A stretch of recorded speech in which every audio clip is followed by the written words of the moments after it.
Hello students, मैं दीपक कुमार महतो के group of ITI में आपका स्वागत है। आज के क्लास में मैं आपको कुछ ऑब्जेक्टिव क्वेश्चन के बारे में बताऊंगा जो कि आपके आने वाले एग्ज़ाम के लिए काफ़ी इम्पोर्टेंट है और सिर्फ एग्ज़ाम ही नहीं बल्कि फ्यूचर में किसी भी कंपटीशन के लिए आपको ये MCQ क्वेश्चंस काफ़ी मदद करेंगे। आज के क्लास में मैं आपको फीटर ट्रेड से रिलेटेड MCQ बताऊंगा जो आपके ट्रेड थ्योरी सब्जेक्ट से होगी और ये क्वेश्चंस सेशन 19-21 के लिए होगी। तो चलिए चलते हैं क्वेश्चन की तरफ। सबसे पहला क्वेश्चन है, x के रूप में चिन्हित भागों को नाम बताएं। यहाँ पर हमारे पास में एक ड्रिल बिट का इमेज है और इस ड्रिल बिट में x के रूप में जो भाग है उस भाग का नाम बताना है। तो चलिए एक इमेज के माध्यम से हम लोग समझते हैं।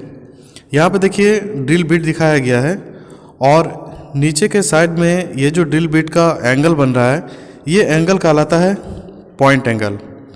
और ड्रिल बिट में पॉइंट एंगल अलग अलग होता है, जैसे कि इमेज में देखिए 118 डिग्री का है, फिर 135 डिग्री का है। तो जनरली जो सॉफ्ट मटेरियल होते हैं उसमें हम लोग 118 डिग्री इसके पॉइंट का एंगल ग्राइंड करके तैयार करते हैं और बाकी जो टफ मेटल होते हैं, जो हार्ड मटेरियल होते हैं, उस पर ड्रिल करने के लिए 135 डिग्री का पॉइंट का एंगल रखा जाता है। तो इस क्वेश्चन का आंसर होगा ऑप्शन डी, पॉइंट एंगल। चलिए नेक्स्ट क्वेश्चन की तरफ चलते हैं। दूसरा क्वेश्चन है, ड्रिल शैंक में किस प्रकार का टेपर दिया जाता है। सबसे पहले ड्रिल का एक शैंक का हम लोग इमेज लेते हैं और यहाँ पर इमेज से समझिए कि ये ड्रिल का शैंक है और ये शैंक में देखिए कुछ टेपर में बना हुआ है और इसमें जो टेपर दिया हुआ रहता है उसे कहते हैं मोर्स टेपर, जो कि 1.5 डिग्री के एंगल में बनाया हुआ रहता है। और मोर्स टेपर इसलिए दिया हुआ रहता है ड्रिल के शैंक में क्योंकि इसको जब हम लोग फिट करते हैं तो ये फ्रिक्शन के माध्यम से फिट होता है और अच्छी तरह मजबूती से होल्ड हो जाता है और तब जाकर के इसमें फिर हम लोग ड्रिल का चक लगाते हैं। तो इसलिए इस क्वेश्चन का आंसर होगा मोर्स टेपर, यानी कि ऑप्शन सी। चलिए आगे बढ़ते हैं नेक्स्ट क्वेश्चन की तरफ। नेक्स्ट क्वेश्चन है, मशीन स्पिंडल से ड्रिल और सॉकेट निकालने के लिए किसका उपयोग किया जाता है। एक इमेज लेते हैं। यहाँ पे देखिए ड्रिलिंग ऑपरेशन का दिखाया गया है और इसमें जो मशीन का स्पिंडल है, इस स्पिंडल में से ड्रिल के चक को निकालते हुए दिखाया जा रहा है। और यहाँ पे देखिए एक साधन का उपयोग किया जा रहा है जिसका नाम है ड्रिफ्ट। इसे ड्रिल ड्रिफ्ट कहते हैं और इस ड्रिल ड्रिफ्ट को हम लोग स्पिंडल के ऊपर वाले होल में लगाते हैं और इसे पुश करते हैं तो हमारा जो चक है वो बाहर निकल जाता है। तो इस क्वेश्चन का आंसर होगा ड्रिफ्ट, यानी कि ऑप्शन ए। नेक्स्ट क्वेश्चन की तरफ चलते हैं। नेक्स्ट क्वेश्चन में है, प्रतिबंधित स्थान में उपयोग किए जाने वाले टैप रिंच का नाम बताइए। देखिए यहाँ पे सबसे पहले ये समझना होगा कि प्रतिबंधित स्थान यानी कि जहाँ पर कंजेस्टेड जगह हो, छोटे जगह हो, जैसे मान लीजिए कि किसी स्लॉट के अंदर में हम लोग को वहाँ पे टैप रिंच का यूज करना है, टैपिंग करना है, तो वैसे जगह पर हमेशा छोटे साइज का टैप रिंच का इस्तेमाल किया जाता है। और इस जितने भी ऑप्शन यहाँ पे दिए गए हैं इनमें से जो ऑप्शन बी है टी हैंडल टैप रिंच, जो कि यहाँ पे इमेज में भी दिखाया गया है, ये टी हैंडल टैप रिंच जो होते हैं इनका डायमीटर कम होता है, यानी कि ये साइज में छोटे होते हैं और ये आसानी से किसी भी कंजेस्टेड एरिया में जा कर के और वहाँ पे टैपिंग करने में मदद करते हैं। तो इसलिए इस क्वेश्चन का आंसर हो जाएगा option B, T handle tap wrench. चलिए आगे बढ़ते हैं। नेक्स्ट क्वेश्चन में है, ISO मेट्रिक थ्रेड में M10x1.5 थ्रेड के लिए टैप ड्रिल आकार की गणना करें। इस क्वेश्चन में हमें टैप ड्रिल साइज के बारे में पूछा जा रहा है। तो अगर आप लोग को याद होगा, नहीं तो मैं आपको बता देता हूँ कि टैप ड्रिल साइज निकालने का फॉर्मूला होता है TS - 2D, जहाँ पे TS का मतलब होता है टैप साइज जो कि M10 दिया हुआ है यानी कि मेट्रिक थ्रेड है, और -2D यहाँ पे D का मतलब होता है चूड़ी की अकेली गहराई।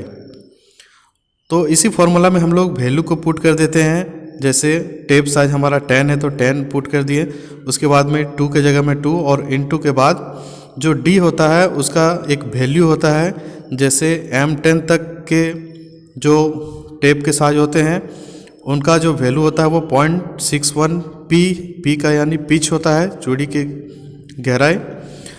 और M10 से जो अधिक वाले टेप साइज होते हैं उनका वैल्यू, डी का वैल्यू हो जाता है 1.1 पी यानी पिच। तो यहाँ पर हम लोग वैल्यू पुट करते हैं 0.61 इंटू पिच, यहाँ पे दिखाया गया है, क्वेश्चन में दिया गया है 1.5, तो यहाँ पे हम लोग 1.5 पुट कर देते हैं। तो इसका कैलकुलेशन करके यहाँ पे 10 माइनस 1.83 आता है। उसके बाद फाइनली हम लोग का रिजल्ट आता है 8.17 mm, यानी कि ये जो रिजल्ट है ये हमारा ऑप्शन ए से टैली करता है, तो इसका ऑप्शन हो जाएगा ए, यही सही होगा 8.2 mm। चलिए नेक्स्ट क्वेश्चन की तरफ बढ़ते हैं। नेक्स्ट क्वेश्चन है ड्रिलिंग ऑपरेशन में फीड की इकाई क्या है। सबसे पहले तो हम लोग फीड का मतलब समझते हैं। यहाँ पे देखिए इमेज में ड्रिलिंग ऑपरेशन दिखाया गया, ये हमारा वर्कपीस है और यहाँ पे ड्रिल बिट के सहायता से ड्रिलिंग किया जा रहा है। तो फीड कहने का मतलब यह है कि ड्रिल बिट जब रोटेट करते हुए, घूमते हुए, मेटल को काटते हुए जब उसके अंदर में प्रवेश करता है तो एक चक्कर लगाने में जितनी दूरी ये तय करता है वही इसका फीड कहलाता है। फीड का मतलब ड्रिल बिट जब एक चक्कर घूम जाता है, उस एक चक्कर में वो कितना उस वर्कपीस के अंदर में जॉब को काटते हुए कितना अंदर जाता है, कितना एडवांस जाता है, यही इसका फीड। यहाँ पे देखिए फीड का डायरेक्शन भी दिखाया गया है और ये जो रिजल्ट आता है इस रिजल्ट को हमेशा हम लोग mm/, रिवोल्यूशन में इंडिकेट करते हैं, इसलिए इसका आंसर हो जाएगा ऑप्शन बी mm/, रिवोल्यूशन मतलब रोटेशन। चलिए नेक्स्ट क्वेश्चन की तरफ बढ़ते हैं। नेक्स्ट क्वेश्चन में बताया जा रहा है वर्नियर कैलिपर में एक्स के रूप में चिन्हित भाग का नाम बताएं। यहाँ पर देखिए इमेज में एक वर्नियर कैलिपर है और यहाँ पर वर्नियर कैलिपर के इस भाग का नाम पूछ रहा है। तो वर्नियर कैलिपर का ये जो भाग होता है इसे डेप्थ बार कहा जाता है, जिसका इस्तेमाल किया जाता है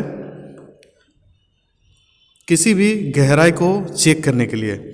जैसे मान लीजिए कि कोई स्लॉट है और उस स्लॉट की गहराई को हम लोग को चेक करना है, तो वर्नियर कैलिपर के इस डेप्थ बार को उस स्लॉट के अंदर में डालते हैं और फिर उसका रीडिंग लेकर के हम लोग उसका रिजल्ट लेते हैं।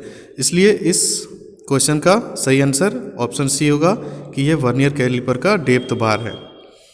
आगे बढ़ते हैं और नेक्स्ट क्वेश्चन में चलते हैं। नेक्स्ट क्वेश्चन है कॉम्बिनेशन सेट में प्रोट्रैक्टर हेड की परिशुद्धता यानी उसकी एक्यूरेसी क्या है। तो कॉम्बिनेशन सेट में जो उसकी एक्यूरेसी होती है वो होती है 1 डिग्री। यहाँ पे देखिए इमेज में एक प्रोटेक्टर हेड दिखाया गया है और प्रोटेक्टर हेड का काम होता है कि किसी भी जॉब का अलग अलग यानी कि किसी भी एंगल में हम इसको चेक कर सकते हैं, या फिर किसी एंगल में अगर कोई मार्किंग करना हो तो वो भी कर सकते हैं। तो प्रोटेक्टर हेड में जितना भी एंगल दर्शाया जाता है उसकी एक्यूरेसी होती है 1 डिग्री, यानी कि इसमें सबसे कम एंगल 1 डिग्री में हम लोग माप ले सकते हैं, चेक कर सकते हैं। इसलिए इसका सही आंसर हो जाएगा ऑप्शन ए 1 डिग्री। चलिए नेक्स्ट क्वेश्चन की तरफ बढ़ते हैं। नेक्स्ट क्वेश्चन हमारा ट्राई स्क्वायर की परिशुद्धता क्या है।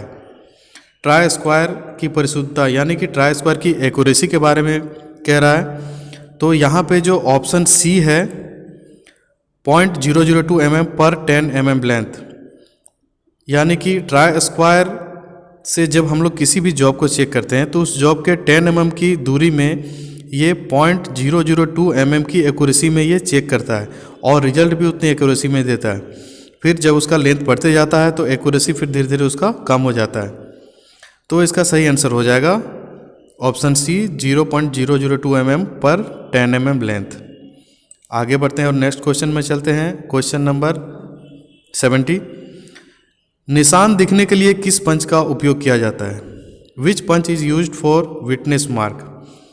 आप लोग को पहले भी पढ़े होंगे पंच के बारे में, तो वहाँ पे जो सेंटर पंच दिखाया गया, डॉट पंच जो दिखाया गया था वो डॉट पंच हमेशा इस्तेमाल किया जाता है किसी भी मार्किंग स्थान, मार्किंग जो रेखा होता है उसको हमें परमानेंट करने के लिए, उसको स्थायी बनाने के लिए डॉट पंच का इस्तेमाल किया जाता है और इसका जो पॉइंट एंगल होता है वो 60 डिग्री, जिस वजह से इसके जो पॉइंट होता है वो नुकीला होता है और मार्किंग स्थान पर जो विटनेस मार्क्स होते हैं उस पर ये डॉट लगा करके उस विटनेस मार्क्स को परमानेंट बनाते हैं।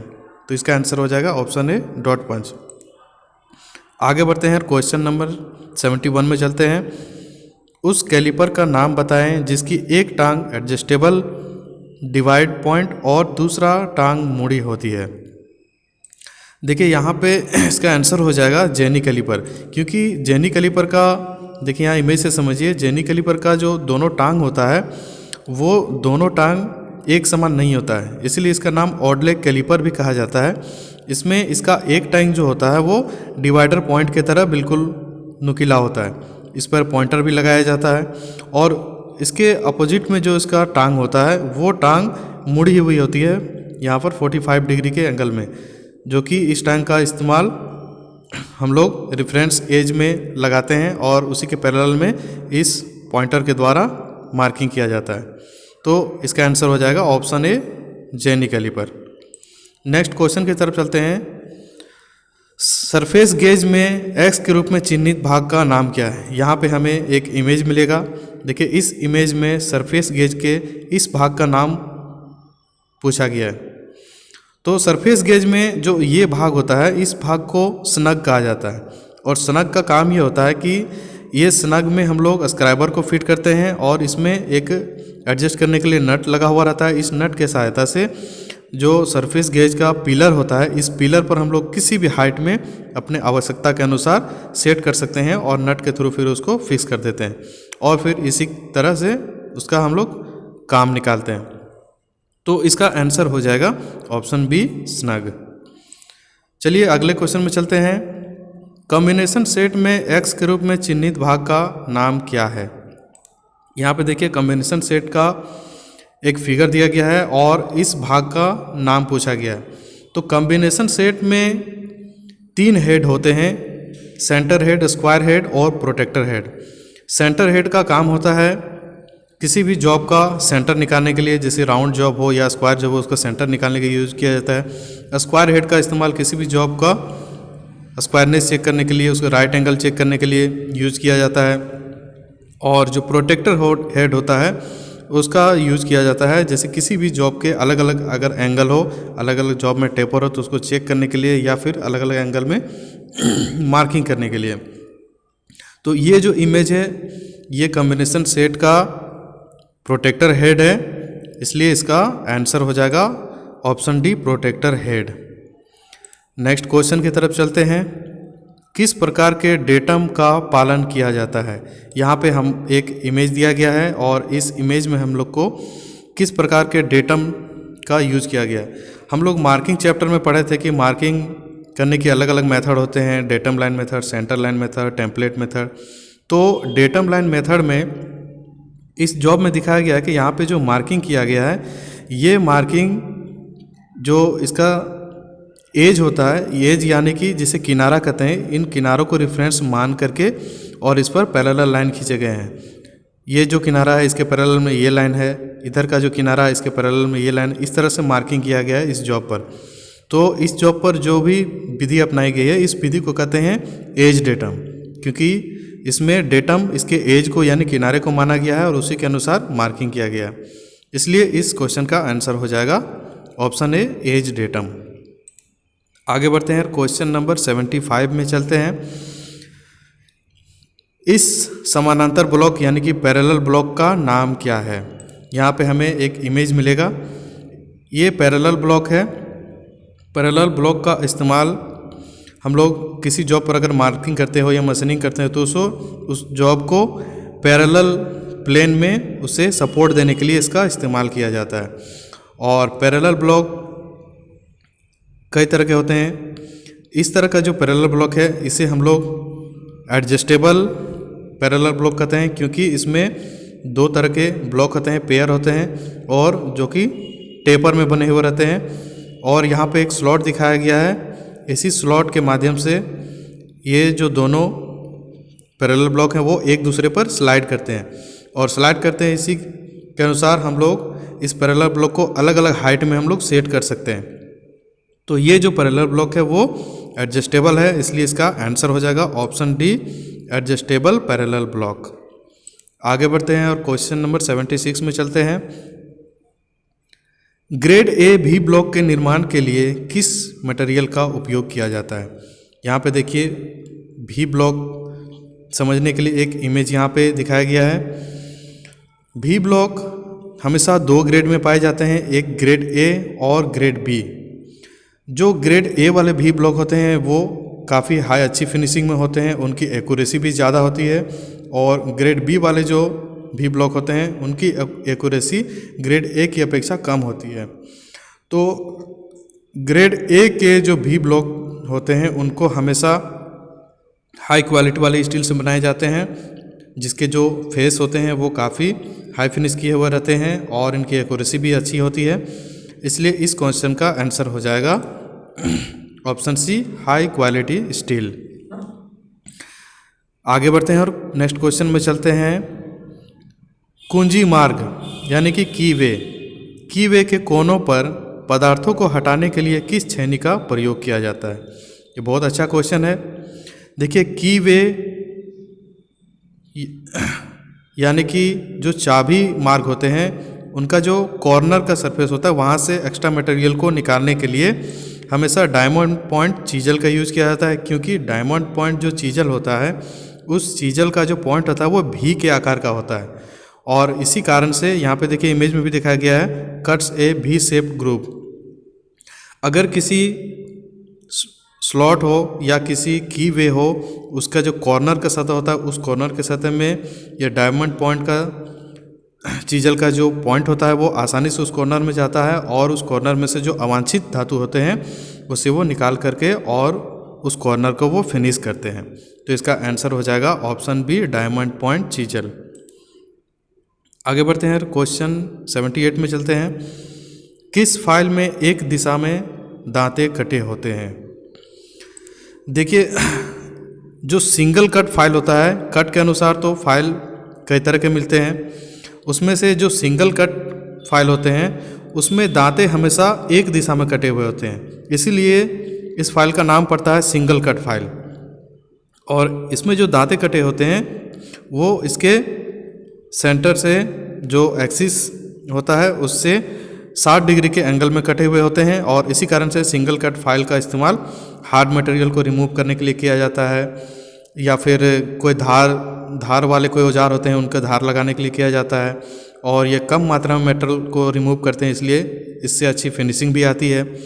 तो इस क्वेश्चन का आंसर हो जाएगा ऑप्शन है, सिंगल कट फाइल। आगे बढ़ते हैं, नेक्स्ट क्वेश्चन है, लकड़ी और चमड़े की फाइलिंग करने के लिए किस फाइल का उपयोग किया जाता है? तो देखिए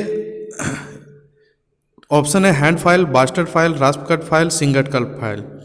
इनमें से जो ऑप्शन सी है रास्प कट फाइल, ये इसका आंसर हो जाएगा, क्योंकि रास्प कट फाइल का जो टीथ होता है वो ट्रायंगुलर शेप में और नुकीले होते हैं, बिल्कुल कांटों की तरह होते हैं, और इसीलिए इसका जो इस्तेमाल किया जाता है वो सॉफ्ट चीज़ों में, जैसे कि लकड़ी हो गया, लेदर हो गया, प्लास्टिक वगैरह, ये सब जो सॉफ्ट होता है उस सॉफ्ट चीज़ों में उनको रिमूव करने के लिए वहाँ पर रास्प कट फाइल का इस्तेमाल किया जाता है, इसलिए इस क्वेश्चन का आंसर होगा रास्प कट फाइल।